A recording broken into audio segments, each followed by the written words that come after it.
우리에게 주시는 하나님의 말씀은 학기에 1장 15절에서 2장 9절까지의 말씀을 같이 보도록 하겠습니다. 학기에 1장 15절에서 2장 9절까지의 말씀을 같이 보도록 하겠습니다.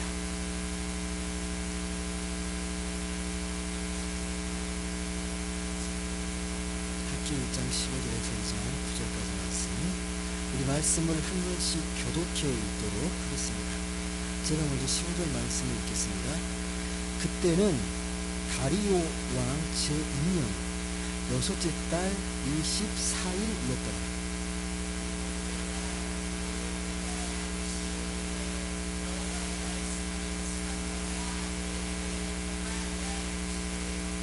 너는 스알디엘의 아들 유다 총독 스룹바벨과 요사닥의 아들 대제사장 요수아와 남은 백성에게 말하여 이르라.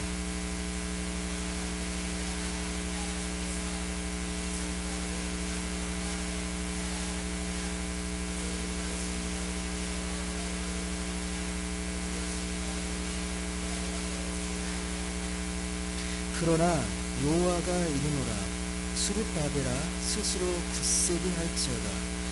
요사닥의 아들 대제사장 요수아야 스스로 굳세게 할지어다. 여호와의 말이니라. 이 땅 모든 백성아 스스로 굳세게 하여 일할지어다. 내가 너희와 함께 하노라. 만군의 여호와의 말이니라.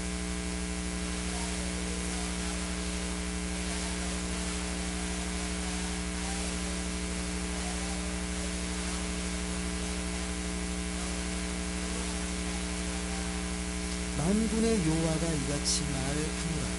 조금 있으면 내가 하늘과 땅과 바다와 육지를 진동시킬 것이요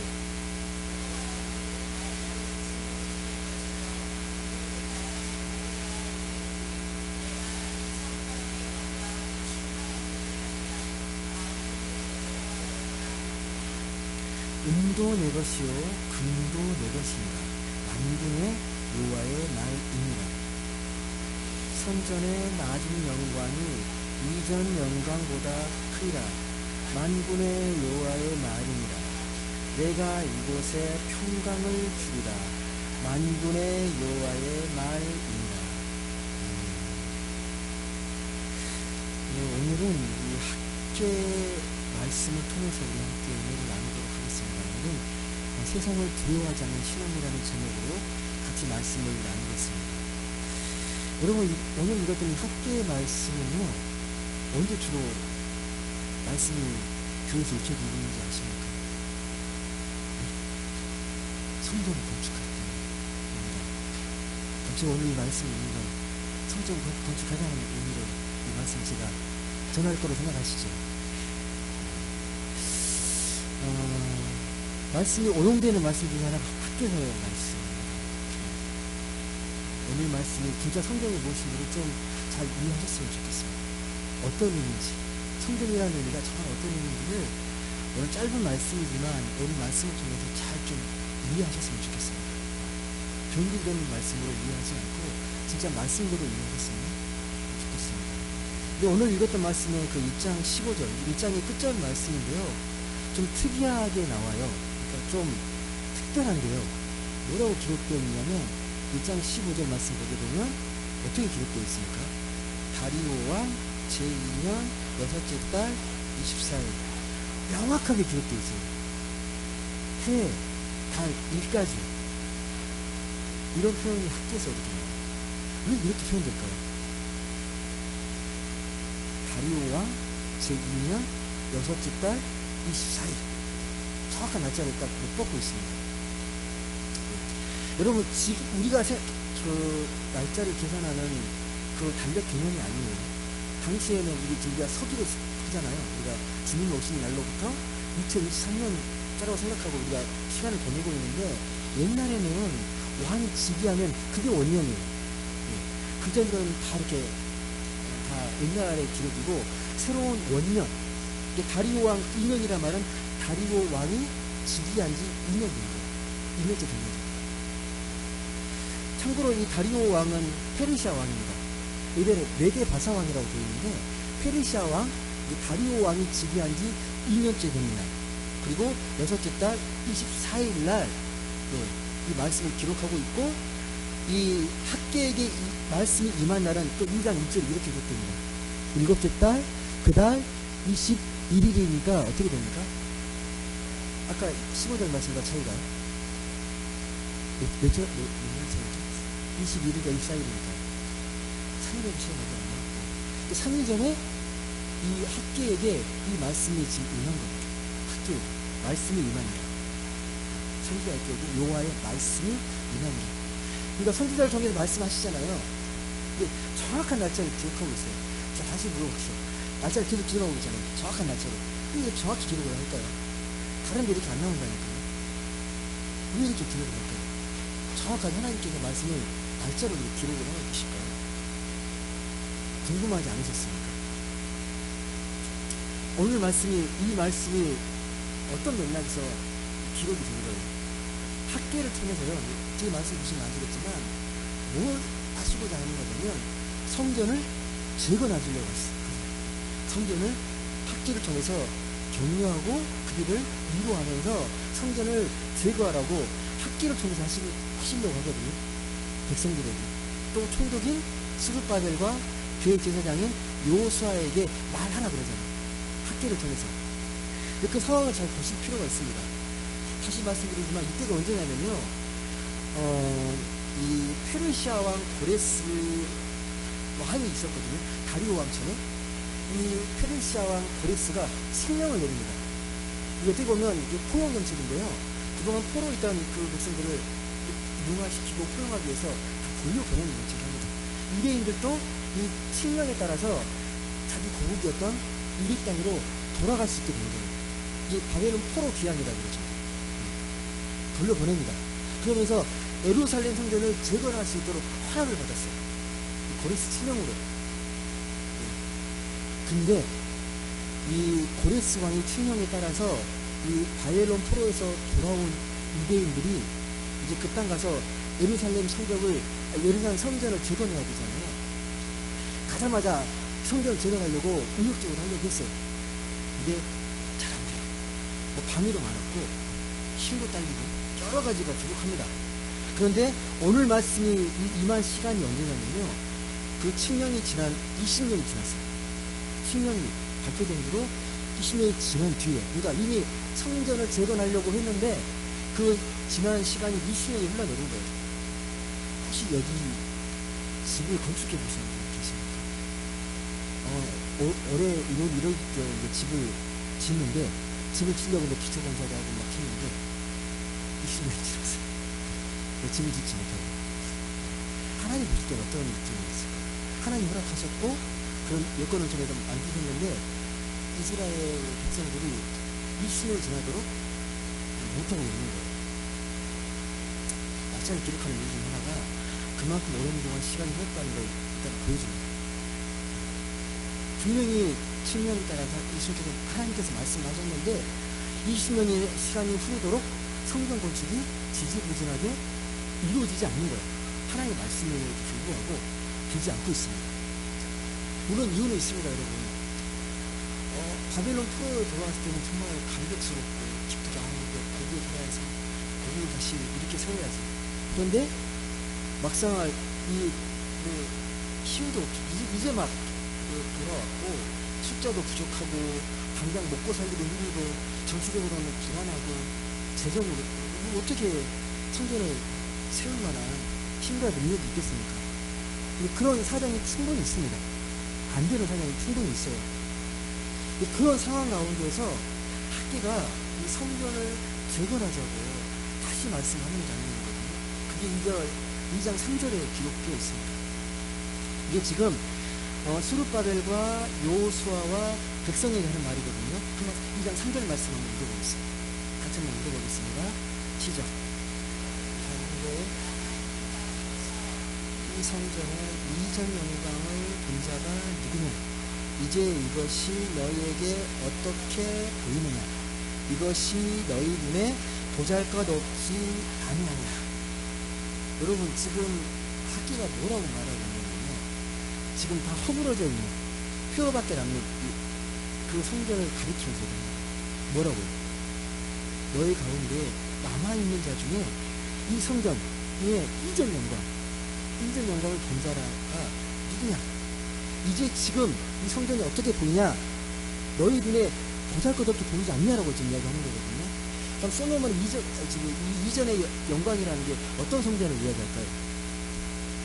여러분, 참고로 예루살렘의 성전은 3번 건축됩니다. 첫 번째는 언제입니까? 다윗의 아들 솔로몬이 건축한 게 첫 번째 성전입니다. 솔로몬 성전이라고 그러죠. 이 솔로몬의 성전이 언제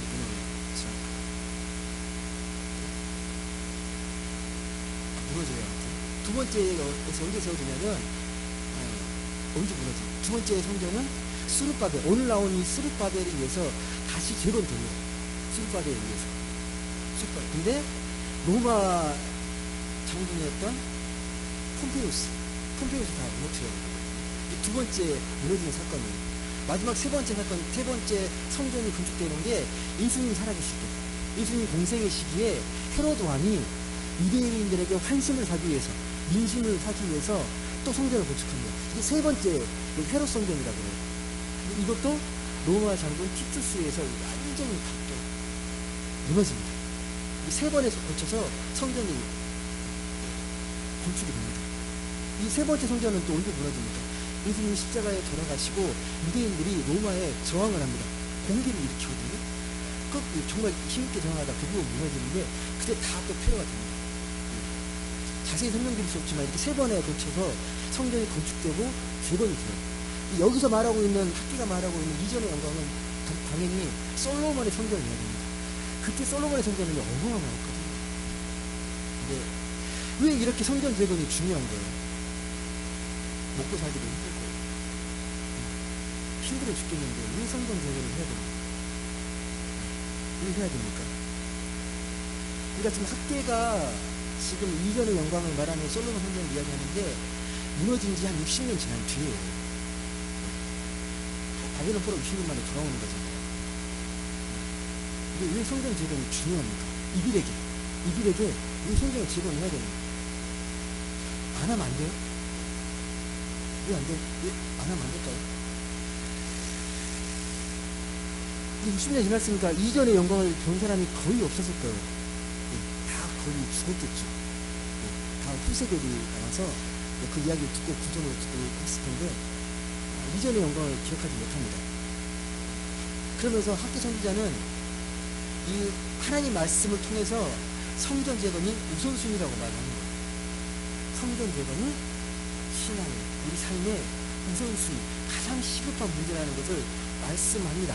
말씀을 잘 보시면 아시겠지만 그 이유가 있어요. 그 이유가, 왜냐하면 첫 번째가 어떤 이유냐면, 여러분, 성전은요 지금 우리가 생각하는 그런 교회 개념을 생각하시면 안 돼요. 그들에게 성전은요 하나님이고 생명이고 하나님이 임재하는 곳이, 폐허가 됐다는 의미는 어떤 의미냐면 하나님이 임재하지 않는 것, 하나님이 없는 거랑 똑같은 거예요. 그들에게는 하나님 임재하는 집이 없다니까요. 폐허가 되어가지고 자네만 있잖아요. 하나님이 늘 함께 하시는 것, 성전 신앙이라고 그러는데, 그래서 성전을 빨리 세워야 돼요. 그들의 마음이 안정되고 그들의 신앙이 회복되기 위해서는 첫 번째, 건물 자체가 중요하다는 의미가 아니라 세워져 있는 것 자체가 그들에게는 엄청난 영적인 힘이, 성전을 세워내는 게.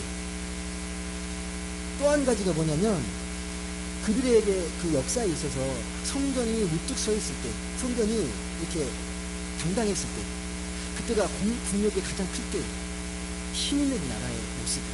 이 두 가지 의미죠.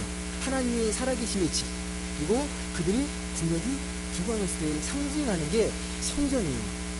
그 기초가 다 무너져 있거든요. 아무것도 없고 폐허거든요. 그들에게 가장 중요한 일이 학계가 이야기하는 거죠. 여호와의 말씀을 통해서 지금 성전을 재건하는 것이다. 이런 하나님 또 학계를 통해서 이런 마음과는 달리 못하고 있잖아요.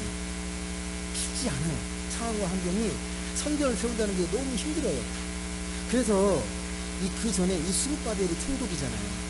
스룹바벨에게 이 성전을 사람들이 세워날 세준이 있는데, 또 여호수아는 영적으로 그걸 격려하면서, 근데 그들도 막 이렇게 재촉하지 않아요. 왜? 사정을 뻔히 아니까. 힘들잖아요. 그들의 힘든 마음과 형편을 똥으로 잘 아니까 이게 못하는 거예요.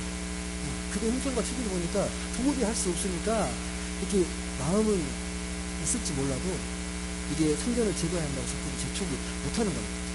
이런 상황에서 학계가 이 수르바벨과 여호수아에게 이야기하는 거죠. 예, 이들의 마음이 먼저 변화되어야 백성들도 따라서 변화될 거라고 믿기 때문에 먼저는 총독인 수르바벨 그리고 대제사장인 여호수아에게 이 말씀을 전합니다. 학계는 오늘 말씀을 통해서요, 이 성경을 통해서 신앙이 진짜 뭔지를 분명하게 됩니다. 그리고 신앙의 단계가 무엇인지를 오늘 말씀을 잘 깊이 묵상하시면 알게 됩니다. 특별히 오늘 말씀을 여러분 잘 보셔야 합니다. 오늘 말씀을 통해서 우리의 신앙의 방향이 어떻게 흘러가야 되는지, 또 우리가 어떤 가운데 우리가 하나님의 말씀을 통해서 용기를 얻고 위를 얻는지를 오늘 말씀을 잘 읽어보시면 그 힌트를 얻을 수가 있습니다. 그래서 오늘 말씀을 좀 더, 물론 말씀은 다 소중한데요, 특별히 오늘 말씀을 통해서 우리가 영적으로 민감하게 오늘 말씀이 어떤 말씀인지를 잘 들여다보셨으면 좋겠습니다. 여러분, 학계가요 4절에서 이렇게 이야기하거든요. 한번 보시죠. 학계가 뭐라고 말씀을 3절하고 뭐라고 하는지 4절 말씀 같이 한번 읽어보겠습니다. 시작. 수르바벨아, 스스로 굳세게 할지어다. 요사닥의 아들 대제사장 여호수아야, 스스로 굳세게 할지어다. 여호와의 말이니라. 이 땅 모든 백성아, 스스로 굳세게 하여 일할지어다. 내가 너희와 함께하노라. 만군의 여호와의 말이니라. 혹시 발견하셨습니까? 성경에서 가장 많이 나오는 거, 스스로 굳세게 하라. 계속 하죠. 수르바벨아, 스스로 굳세게 하라. 여호수아야, 스스로 굳세게 하라. 또 마지막에 이 땅의 모든 백성아, 스스로 굳세게 하라. 3번이나 말합니다. 스스로 굳세게 하라. 스스로 굳세게 하라. 여러분, 왜 이 말을 할까? 이 말이 반증하는 거 있잖아요. 그만큼 마음이 약해질 대로 약해져요. 굳센데 너 굳세게 이렇게 하지 않잖아요. 그만큼 마음이 무너져 있고 너무 약한 거예요. 굳세게 하라는 말을 3번 한다는 건 그 당시에 이들의 마음이 얼마나 피폐해져 있고 얼마나 약해져 있는지를 반증하는 말입니다. 굳세게 하라는 말을 3번이나. 여러분, 생각해 보세요. 이 상황이요, 우리가 일제 시민들의 해방됐을 때 그 막 직후 그 상황이랑 좀 비슷해요. 그러니까 해방돼서 감격스럽고 기쁘죠. 기쁜데 현실은 어떻습니까? 현실 딱 들어가거든요. 아무것도 없어요. 폐허예요. 그리고 오히려 우리가 일제히 해방이 됐는데 해방됐다는 두려움이 더 클 수도 있어요. 의지할 수 있는 게 없잖아요. 아무것도 없으니까. 그래서 5절에는요, 좀 더 직접적으로 이야기합니다. 5절 보시면 말씀, 5절에 뭐라고 하는지. 5절. 굳세게 말을 한 다음에 5절에는 이렇게 말합니다. 같이 한번 읽어보겠습니다. 시작. 너희가 애굽에서 나올 때에 내가 너희와 언약한 말과 나의 영이 계속하여 너희 가운데에 머물러 있나니 너희는 두려워하지 말지어다. 좀 더 직접적으로 말하는 말이 뭡니까? 지금 뭐 하라는 거예요? 굳세게 하라 한 다음에 그 다음에 한 말이 뭡니까? 두려워하지 말라. 두려워하지 말라. 이 말도 마찬가지예요. 이 말이 영적으로 지금 학계가 이 이스라엘 백성들의 마음이 두려움에 사로잡혔어요. 두려움에 사로잡혔어요. 한번 생각해 보십시오. 바벨론 포로에서 이제 막 풀려났는데, 이 풀려난 게요, 그냥 풀려난 게 아니라 독립운동을 통해서 풀려난 게 아니고요. 아까 말했지만 페르시아가 바벨론을 무너뜨리면서 그래도 겨우 포로 시설을 면하게 된 거예요. 외세의 힘에 의해서 풀려난 거죠. 우리가 어쩌면 언니도 비슷하잖아요. 우리 스스로 독립됐다기보다도 미국의 힘을 키우는 거죠. 연합군의 힘에 의해서 독립이 된 거잖아요. 그런 상황입니다. 당시에 이 바벨론이 정말 고대 근동에서 막강한 제국이 키우는 나라의 제국이었는데 그 나라가 페르시아가 강성이 돼서 그 무너뜨리고 겨우 포로 신세를 내면서 고국에 돌아왔어요. 근데 돌아왔지만 현실은 아무것도 없는 피폐한 현실이라는 거죠. 여러분, 이 이스라엘 백성들에는 어떤 프라이드가 있었냐면요. 그 전까지 하나님의 백성, 하나님의 자녀예요. 이 프라이드와 자부심이 엄청 강했던 거죠. 근데 그랬던 민족이 망하고 포로가 되고 지금 되게 초라한 형사가 된 거예요. 그러니까 이해할 수 없는 거죠. 주변 근동 국가를 돌아보면 다 불개국이에요. 외국, 바벨론, 페르시아 다 모든 나라 수를 붙여가지고 다 제국들이고 힘있는 나라들이에요. 둘러보면 두려울 수밖에 없는 지정학적 위치를 갖고 있습니다. 우리나라랑 비슷한 것들 되게 많습니다. 이런 가운데에서 마음 깊은 곳에 뭐가 있냐면 패배주의, 패자 안 되고 밤한개가 쫙 깔린 것처럼 마음이 너무 힘든 거예요. 쉽지가 않은 겁니다. 말씀이 떨어졌는데 말씀대로 움직이는 게 쉽지 않아요. 여러분 학교가 그걸 모를까요? 학교 상대잖아요. 아닙니다. 그걸 모르지 않아요. 무조건 미래 붙일 쏟아서 분명하게 뭐가 우선순위고 뭐가 본질인지를 분명하게 이야기하는 거예요. 이 학교 상대자가. 그래서 학계는요 하나님의 말씀을 통해서 그들이 위로받고 그들이 스스로 다시 한번 회복되고 하나님을 의지하는 중만이 그들이 다시 한번 하나님의 자녀로 우뚝 설 수 있는 길이라는 걸 확신했기 때문에 지금 이렇게만 하는 거예요. 그 말씀을 통해서 이야기합니다.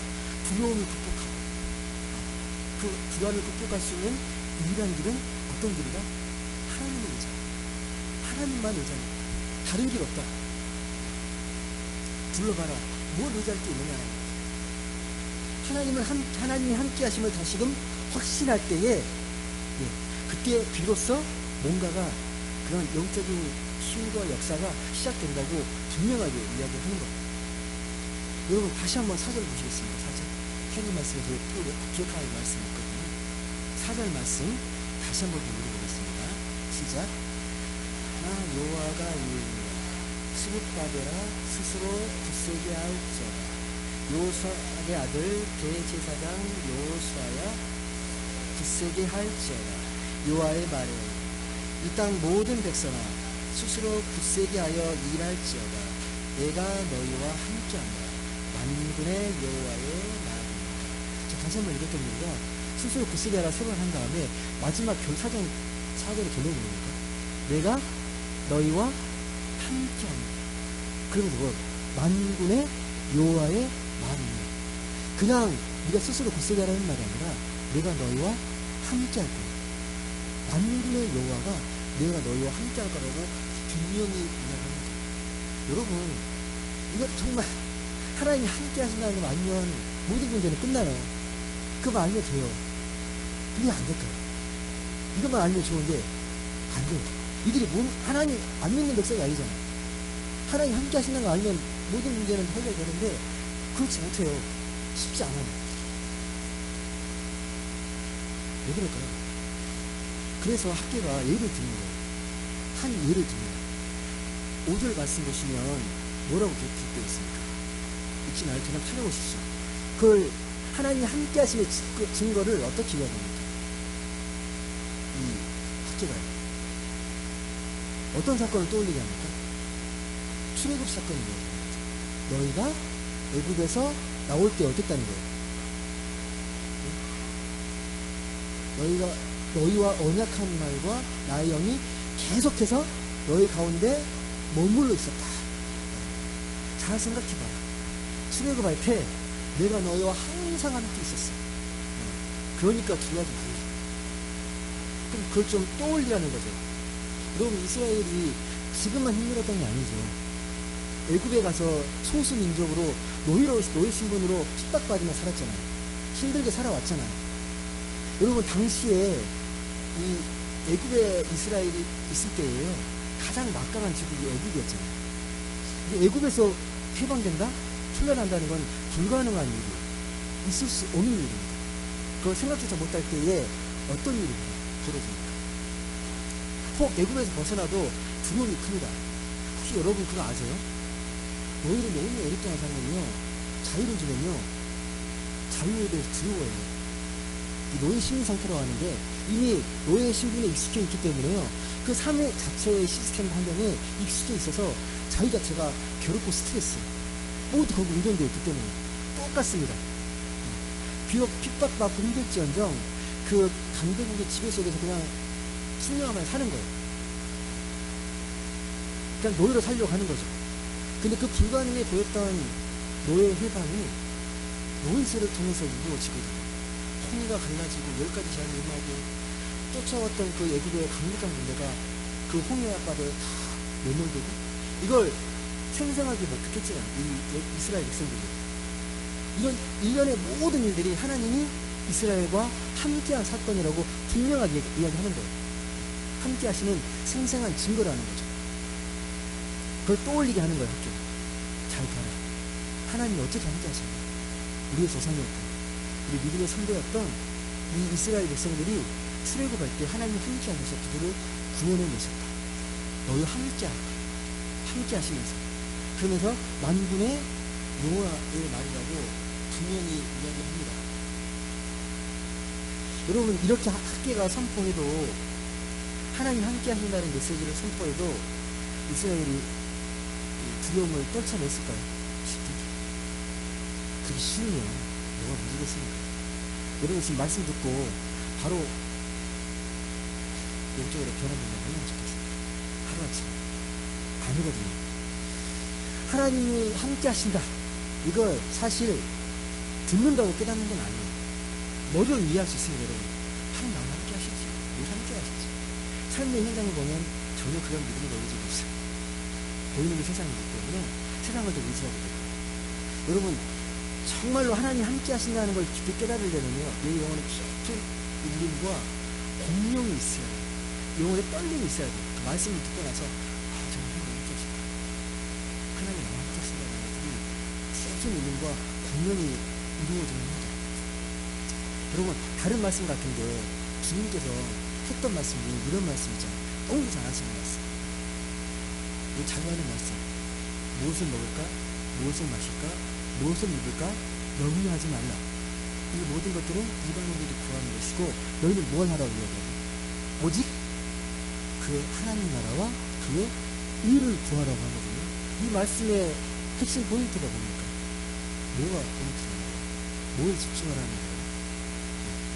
눈에 보이는 현실은 늘 무엇을 먹을까, 마실까, 입을까, 삶에 대한 걱정과 생존에 대한 고민들인데 너희는 그러지 말고 뭐에 집중을 하는 거예요? 하나님 나라에 집중하는 거예요. 그럼 어떻게 하시겠다고요? 이것들은 다 너희에게 보여주시겠다고 약속하셨거든요. 이 말씀이 잘 안 돼요. 왜 안 돼요? 맨날 듣잖아요. 이 말씀을 자꾸 듣는데 이 말씀이 체화가 잘 안 되죠. 그러니까 학계 선지자가 두려워하지 말라는 메시지하고 무엇을 먹고 마실까 염려하지 말라는 이 메시지에는 공통점이 있잖아요. 보이는 현실에 너무 두려워하지 말고 하나님 너와 함께 하시니까 하나님 믿고 하나님 안에서 우리가 힘과 용기를 얻으라는 말이잖아요. 이 말씀에 크게 감동되고 그 말씀이 잘 들어오지 않는 이유, 자꾸 듣는데 들리는 것 같긴 한데 내 마음에 깊이 정말 삶의 변화가 일어날 정도로 큰 은혜 가운데 나아가지 못하는 이유가 무슨 이유 때문입니까? 중요한 게 있어요, 여러분. 정말 중요한 게 있어요. 평생도록 여러분에게 같이 훈련해야 될 것 같아요. 두려움을 주는 조건들이 있어요. 우리 마음 가운데, 영혼 가운데, 내 내면에 두려움을 주는 조건들. 학계 성취자처럼 주변 환경과 어려운 것들, 이런 조건들. 그리고 내가 먹고 사는데 필요한 것들에 대한 염려가 늘 있잖아요. 이러한 염려들이, 이러한 것들이 이 마음을 늘 지배하고 있어요. 말로는 아니라고 하는데 삶의 현실을 냉철하게 들여다보면 내 내면 속에는 이런 것들이 확 차 있어요. 나를 두렵게 하는 조건들, 내가 생존에 또 일이 어떻게 될지 모르겠다라는 그 두려움과 불안 속에서 그 염려 때문에요. 그 염려와 두려움들이 내 생각과 마음을 꽉 꽉 지배하고 있습니다. 공부할 때는 공부에 대한 불안 걸리고, 직장생활이 불안 걸리고, 미래에 어떻게 보낼지 모르는 그 염려와 두려움 때문에 그 생각들이 꽉 나를 붙잡고 있어서 주님 말씀이 뒤집고 들어갈 틈이 없어요. 여러분, 이 시간도 말씀을 듣고 있는데 이 말씀 모르시는 분은 없어요. 잘 이해하실 겁니다. 머리로 이해하시잖아요. 작년부터 이 시간에 돌아가시면 이 말씀이 내 삶을 우선순위로 지배하고 그렇지 않는다니까요. 현실이 더 크게 다가온다니까요. 그러면 어떻게 해결하겠습니까? 탐욕이 실제로 훈련을 해야 되잖아요. 정말 그 말씀이 정말 영향력 있게, 생명력 있게 적용할 수 있는 훈련이 필요하잖아요. 여러분, 세상에 강요하는 인생의 기준이 뭡니까? 세상에 자꾸만 이야기하는 거. 물질이 있어야 행복하다. 높은 자리에 있어야 행복하다. 내가 명예가 있어야 된다. 그런 것들을 통해서야만이 내가 세상에서 행복할 수 있다고 자꾸 이야기하잖아요. 여러분, 그 생각들이 여러분이 얼마나 동조하는지는 모르겠지만 그 생각들을 또 떨쳐버리십니까? 여러분? 아니야. 하나님을 믿는 게 최고야. 당연히 그냥 입으로 치려 고백하지만 내 행동과 삶이 그렇게 흘러가십니까? 말씀의 길로, 말씀의 방향으로 가고 계십니까? 여러분, 세상이 주는 생각과 가치관들이 실제가 아니잖아요. 영적인 실제가 아니기 때문에 그걸 아무리 추구해도 거기에 진정한 창조력이 존재하지 않습니다. 우리 삶의 실제는 어디에 있냐면요, 생명이 있어요. 생명. 그러니까 좀 쉽게 말씀드리면, 우리가 물을 마시면 목이 타고 막 그럴 때 시원한 물 하나 타 마시면 시원하게 느끼잖아요. 생명감을 느끼지 않습니까? 와, 시원하다. 되게 행복하게 여러분 느끼십니까? 근데 내가 그 아름다운 공원에서 그 짙은 꽃향기를 맡을 때, 우와, 향기롭다. 그때 생명의 경이로움 느끼는 거거든요. 생명의 그 경이로움. 자연을 보고 아름다운 느낌. 이거 다 생명 현상이에요. 생명 있는 존재들만 느낄 수 있는 거예요. 여러분, 이런 것들이 여러분 우리 삶의 일상에서 큰 존재가 아니에요. 별로 큰 게 아니에요. 그냥 되게 미비하거나 크게 생각하지 않습니다. 이것보다는 더 세상에 말하는 조건들이 더 크게 느껴집니다. 그게 우리 삶의 현실이에요. 우리 인간관계도 그렇잖아요. 인간관계. 세상에서는 어떤 인간관계를 맺을 때 나에게 어떻게 도움이 되는가, 이 사람을 사귀게 되면 나에게 어떤 좋은 점이 있고 어떤 이익이 있지, 그런 관계를 자꾸 이해관계로 따져서 그렇게 해야 내가 손해보지 않고 잘 살 수 있다고 생각하잖아요. 내가 자꾸 뭐 희생하고 뭔가 자꾸 내가 뭐 베풀고 그러면 왜 그런 바보 같은 짓 하냐고 생각하잖아요. 사람을 이해관계로 접근하는 게 세상이거든요. 그렇게 해야 네가 잘 살 수 있고 행복할 수 있다고 말하는 거죠. 근데 그것도 착각이죠. 왜 착각인지 아시죠? 사람은 누구나 똑같은 사람이에요. 여러분이 소중한 만큼 남들도 소중하고, 하나님이 우리를 소중하게 하나님의 형상으로 만든 것만큼 우리 이웃도, 타자도, 다른 사람들도 하나님이 똑같이 하나님의 형상으로 만들었어요. 그게 다 소중해요. 이 모든 우주 만물도 하나님이 사랑과 정성으로 빚었기 때문에 소중합니다. 어느 누구 하나 소홀히 대하거나 이해관계를 대하라고 하나님께서 말씀하신 적이 한 번도 없습니다. 여러분, 우리 이웃도 나와 똑같은 사람으로 똑같이 사랑하고 하나님 형상으로 대하는 게 진짜게 삶이라니까요. 이렇게 말씀하시잖아요. 이런 삶을 산다고 돈이 되는 게 아닙니다. 돈이 많이 되는 게 아닙니다. 예수님께서는 늘 말씀하시는 거죠. 뭘 먹을까, 마실까, 이럴까 고민하지 말고, 두려워하지 말고 하나님을 바라는 생각해. 하나님 의를 생각해. 그게 진정한 삶이라니까. 그게 진정한 행복이라니까. 라고 말씀하시는 거예요. 깊이 묵상하는 사람들은 그 의미를 자꾸 티내는 거예요. 아, 이렇게 정말 살아야 진짜 사는 것 같구나. 이게 진짜 행복이구나. 라고 이야기하는 겁니다. 여러분, 학교는 지금 이 출애굽을 통해서 하나님이 함께 하신다고 말한 다음에 이어서 무엇을 말씀하시냐면요, 좀 세상의 능력과 차원이 다른 하나님의 능력에 대해서 이야기합니다. 그 말씀이 6절에 기록되어 있습니다. 한번 6절 보시겠습니까? 6절 같이 읽어보겠습니다. 시작. 같이 말합니다. 내가 하늘과 땅과 바다와 육지를 진동시킬 것입니다. 지금 6절 말씀 보시게 되면요, 하나님 뭐라고 말씀하시냐면요, 조금 있으면 어떻게 하시겠다고? 내가 하늘과 땅과 바다와 육지를 진동시킬 것이다. 진동 아시죠? 지진처럼 막 터가 흔들리는 거. 터가 흔들리는 거. 여러분 지금 이스라엘이 두려움에 떨어지는 이유가 뭐예요? 자꾸 두려워하는 이유가. 자신들의 그 자꾸만 실패하고 또 포로 생활하고 그런 초라한 신세. 또 언제 또 주변 강대국에 의해서 포로 신세가 될지 모른다는 그런 두려움이 깊이 사로잡혀 있잖아요.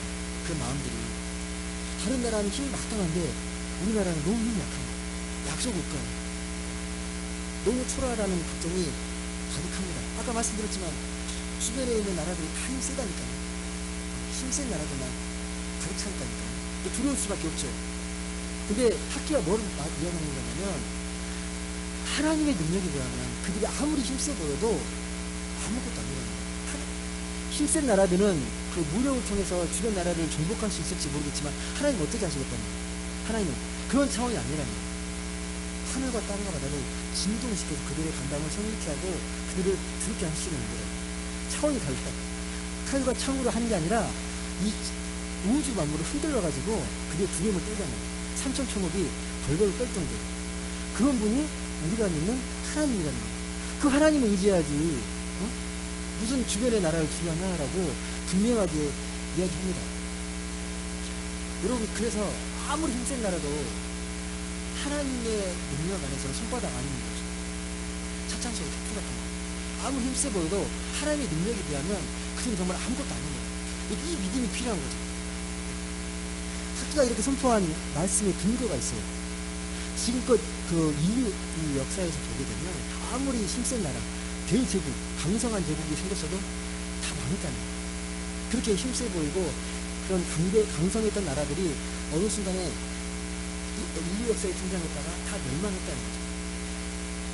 바벨론이 있고, 페르시아가 있고, 로마가 있고, 다 멸망했거든요. 지금 당장 눈앞에서는 어마어마한 힘을 행사하니까 대단한 것 같고 두려운 정도지만 조금만 멀리 내다보게 되면 사실 아무것도 아니에요. 왜? 하나님은 그런 차원이 아니라 하늘과 땅과 바다를 진동시키는 분이시다. 그런 분이시라는 거예요. 그런 하나님을 믿어야지 무슨 주변 나라에 두려워 떨고 있냐라는 거죠. 그래서 선지자들은요 이걸 확실히 알았기 때문에 늘 비슷하게 말을 하는 거예요. 우주 만물을 창조하시고 주관하시는 그 하나님이 이 온 나라를 다스리신다. 그 담대하게 하나님의 심판을 경고하는 거예요. 그들이 세 보일지라도 하나님의 악대에게 불과하고 그들의 행동하는 하나님의 심판을 받게 될 거라고 분명하게 이야기합니다. 두 번째는 뭐냐면 하나님 앞에서 모든 인간은 피조물이잖아요. 아무리 뛰어나고 위대하고 신이 될 수는 없잖아요. 여러분 우리는 우리의 생명을요 스스로 유지할 수 없습니다. 인정하십니까? 여러분의 생명을 여러분 스스로 여러분의 생명을 유지하는 데 필요한 모든 것은요 스스로 생산해내는 게 아니고요 모든 것들을 밖에서 본 것 같습니다. 당장 여러분이 한 1분만 숨을 참아보십시오. 1분은 짧은가? 여러분 몇 분까지 참으실 수 있어요? 숨? 호흡이 긴 분들하고 3분까지 참으셔요. 죽을 것 같죠? 막 죽는다고 나오겠지 거든요. 1분간 3, 4로 쫙 빼버리거든요. 그만큼 우리는 굉장히 연약합니다. 숨 한 번 못 쉬어도 우리는 금방 죽습니다. 우리는 피조물이고 하나님이 창조주라는 사실을 우리가 명백히 알고 믿게 되면 진짜 두려움은 사라질 수 있다는 거예요. 그 깊이 묵상하십시오. 학계는요 이렇게 하나님이 역사와 우주의 주관자라는 것을 매우 재미있게 표현합니다. 8절 보시겠습니다. 8절 매우 재미있는 문화를 표현했는데 저는 재밌습니다. 8절 한번 같이 보겠습니다. 시작. 은도 내 것이요 금도 내 것입니다. 만군의 여호와의 나라입니다. 여러분 이게 사람이 아니고요 하나님 은도 내 거고 금도 내 거야 이 말씀이거든요. 이 말씀 어떻게 들리십니까? 왜 이렇게 표현했을까요? 엄밀히 말해서 너희들의 손은 없다는 거예요. 이렇게 소중하게 생각하는 그 은과 금 은도 먹고 금도 먹고 엄밀히 우리 인간에게 소유라는 개념은 없다라는 거예요. 잠시 내가 주신 거를 빌려 쓰고 잘 사용하는 거지 내가 영원히 소유할 수 있는 것은 아무것도 없다는 거예요. 은도 내 것이고 금도 내 것이다. 하나님 것이다라는 걸 분명하게 말합니다. 착각하죠? 살아있는 동안 내게 있는 건 내 거죠. 내게 있는 물질도, 내게 있는 집도, 내게 있는 자식도, 내 인생도 내 거죠. 그렇게 생각 안 하시는 분들도 내 거 누가 건들면 왜 내 거에 손대야 되잖아요. 왜 하나님 거에 손대 이렇게 안 하잖아요. 엄밀히 이런 생각이 우리가 살아가는 세상을 지배하고 있거든요. 소유욕이 더 강하잖아요. 우리는 이런 현실에서 좀 깨어나서 진짜 영적 현실을 보아야 합니다. 여러분, 연륜이 깊어지면 깊어질수록 물질에 대한 그런 집착과 애착이 점점 약해집니다. 그걸 일찍 깨달은 사람들이 있고 서서히 깨달은 사람이 있고 죽을 때까지 깨닫지 못하는 사람이 있어요. 물질이 전부라 생각하고 죽을 때까지 잡으려다가 그렇게 죽는 사람도 있습니다. 여러분, 우리의 마음속으로 정말 여러분, 내가 은혜와 금이 진짜 하나님 거라고 고백하면 여러분 은혜와 금을 이룰까 염려하고 두려워하지 않을 수 있지 않겠습니까?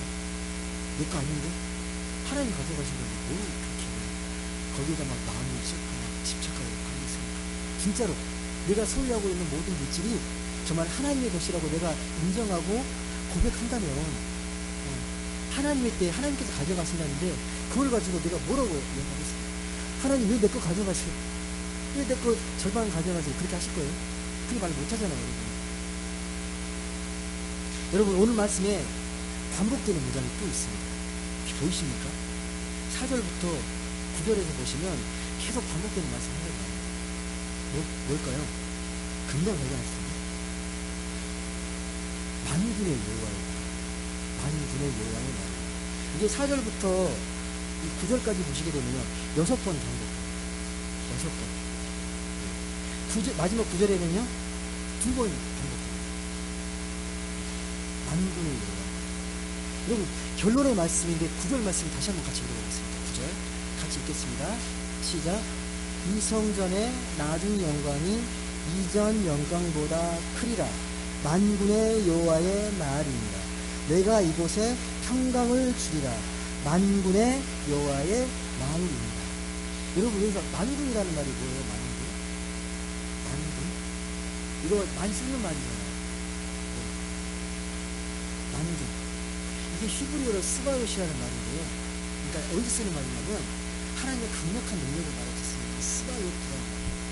출애굽할 때 쓰는 말도 스바요시의 여호와. 강력한 능력을 강조하고 출애굽할 때 항해를 할 때도 반군의 여호와. 스바요시 하나님이죠. 강력한 능력을 행하시는 하나님. 학기가 지금 어떤 하나님 말하는가? 이 스바요시 하나님을 이야기합니다. 6번이나 강조해서 그 강력한 하나님의 능력을 강조하면서 만군의 여호와 하나님을 선포하고 있습니다. 그렇게 외친 말씀엔 두 가지가 이야기가 되고 있죠. 9절에 뭐라고요? 하나는 성전의 나중 영광이 이전 영광보다 크다는 거죠. 또 한 가지는 이 성전에 뭐가 임하더라고요? 평화를 주실 거라고. 그러니까 솔로몬의 영광보다 나중에 이 재건된 이 스룹바벨에 의해서 세워진 이 성전이 더 영광스럽게 될 거라는 거 한 가지하고, 또 한 가지는 이 성전은 평화가 될 거라는 거예요. 평화. 이 두 가지를 이야기합니다. 여러분, 혹시 영광과 이 평화가 다른 말로 들리십니까? 영광, 평화. 영광은 영광이고 평화는 평화인가요? 이게 영적으로 긴밀히 연결되어 있는 말씀입니다. 영광은 뭐냐면 하나님의 생명이 충만할 때를 영광이라고 해요. 하나님의 영광. 그러니까 하나님의 그 생명이 충만하게 나타나면 와, 영광스럽다고 이야기하는 거예요. 그 순간이 영광이거든요. 더 줄여서 영광은 하나님의 생명입니다. 성전의 영광이 가득하다는 건 뭐냐면, 그래서 성전에 하나님의 생명이 가득하다는 말이에요. 그게 영광입니다. 여러분, 당시 이스라엘은요, 그 하나님의 생명, 영광을 어디에서 찾았냐면 평화에서. 그래서 이스라엘 사람들이, 미인들이 인사하는 게 뭐냐면 샬롬입니다. 샬롬. 평화. 평안하게. 샬롬. 평화를 이야기하거든요. 왜 그러냐면 이 이스라엘 유대인들도 늘 전쟁이 시달렸거든요. 늘 전쟁의 그 불안과 두려움을 휩쓸렸기 때문에 늘 평화가 깊은 거예요. 평화를 강구합니다. 평화를 갈망합니다. 그래서 그들에게는 평화가 영광이고 그들에게 구원입니다. 평화의 순간입니다.